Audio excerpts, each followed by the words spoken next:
दोस्तों आज हम एसईपीसी लिमिटेड कंपनी के बारे में बात करने वाले हैं क्योंकि यहाँ पर इस कंपनी से अपडेट निकल कर आ रही है, जिसके बाद इस कंपनी में हमें लगातार तेज़ी देखने को मिल रही है।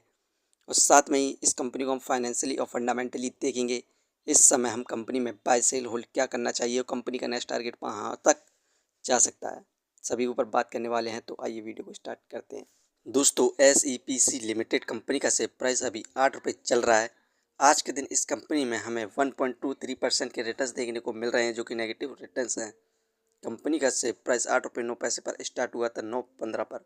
वहीं पर बात करी जाए एक महीने की, तो एक महीने के द्वारा इस कंपनी के द्वारा हमें शानदार रिटर्न्स देखने को मिले 37.46% के, जबकि 5 साल में इस कंपनी के द्वारा हमें मात्र 11.73% के रिटर्न देखने को मिले हैं। 5 साल में कंपनी का हाईएस्ट प्राइस 29 रुपये 49 पैसे तक गया था 13 सितंबर 2024 को, जिसके बाद से इस कंपनी में लगातार गिरावट देखने को मिल रही थी। लेकिन अब कंपनी में हमें 15 से 20 दिनों के अंदर ज़बरदस्त तेज़ी देखने को मिल रही है।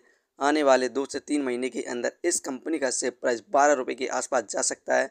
तो ये बेस्ट टाइम है इन्वेस्टमेंट करने के लिए शॉर्ट टर्म में। दोस्तों इस कंपनी से जितनी भी अपडेट निकल कर आ रही हैं उन सभी को हम देखें तो यहाँ पर एसईपीसी लिमिटेड कंपनी की जो बोर्ड मीटिंग थी उसमें लीडर्स और शेयर होल्डर्स के द्वारा इस कंपनी को Avenir international engineer and consultants LLC, जो कि अबू धाबी में है, एक्वायर करने के लिए यहाँ पर परमिशन मिल चुकी है।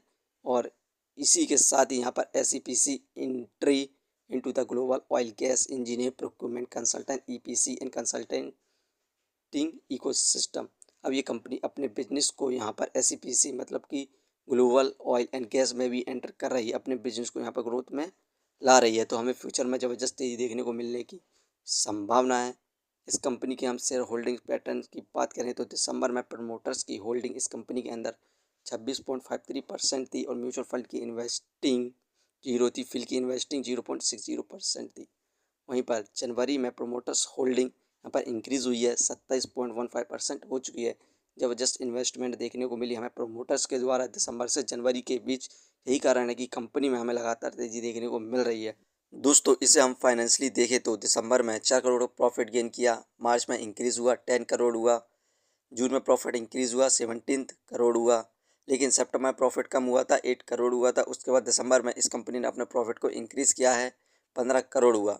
अब कुछ दिनों बाद इस कंपनी का नेक्स्ट क्वार्टर का रिजल्ट आने वाला है, उसमें यदि कंपनी अपने प्रॉफिट को इंक्रीज़ करती है तो कंपनी का शेयर प्राइस आने वाले क्वाड्रेंट तक 11 रुपये को क्रॉस करने की संभावना है। और यहाँ पर इस कंपनी के अंदर जो प्रमोटर्स थे उन्होंने अपनी होल्डिंग को इंक्रीज़ किया है। फंडामेंटली देखें तो मार्केट कैपिटलाइजेशन 1448 करोड़, जो कि ठीक है इसके प्राइस के हिसाब से। डेप्थ ऑफ इक्विटी 019, इस कंपनी पर कर्ज है, इसी वजह से ये एक पेनी स्टॉक्स भी है। रिटर्न ऑफ इक्विटी 2.77, इस कंपनी का जो रिटर्न ऑफ इक्विटी है फिलहाल कम है, क्योंकि इस कंपनी में हमें 6 महीने से गिरावट देखने को मिल रही थी। अर्निंग पर शेयर 0.26, ठीक है, डिविडेंड दे नहीं रही है। बुक वैल्यू 9.69, ये शेयर इस समय बुक वैल्यू से बहुत ज़्यादा सस्ते दाम पर मिल रहा है। Face value 10। दोस्तों ये कंपनी फाइनेंशियली और फंडामेंटली ठीक है, तो आप इस कंपनी को लॉन्ग टर्म के लिए कंसीडर कर सकते हैं। और इस कंपनी के अंदर जो प्रोमोटर्स हैं उन्होंने भी अपनी होल्डिंग को इंक्रीज़ किया है, तो लॉन्ग टर्म में इस कंपनी के द्वारा हमें शानदार रिटर्न देखने को मिलने की संभावना है। फ्रेंड्स ये वीडियो सिर्फ एजुकेशन पर्पज़ के लिए थी। यदि आप किसी भी कंपनी या स्टॉक्स पर इन्वेस्ट करते हैं तो एक बार अपने फाइनेंसर्स और एक्सपर्ट की सलाह ज़रूर लें। कभी भी लोन लेके इन्वेस्टमेंट ना करें, वरना आप भारी मुसीबत में पड़ सकते हैं। यदि कंपनी के बारे में जानकारी सही लगी हो तो अपने चैनल को सब्सक्राइब करें, जिसका नाम है स्टॉक एनालिसिस। धन्यवाद।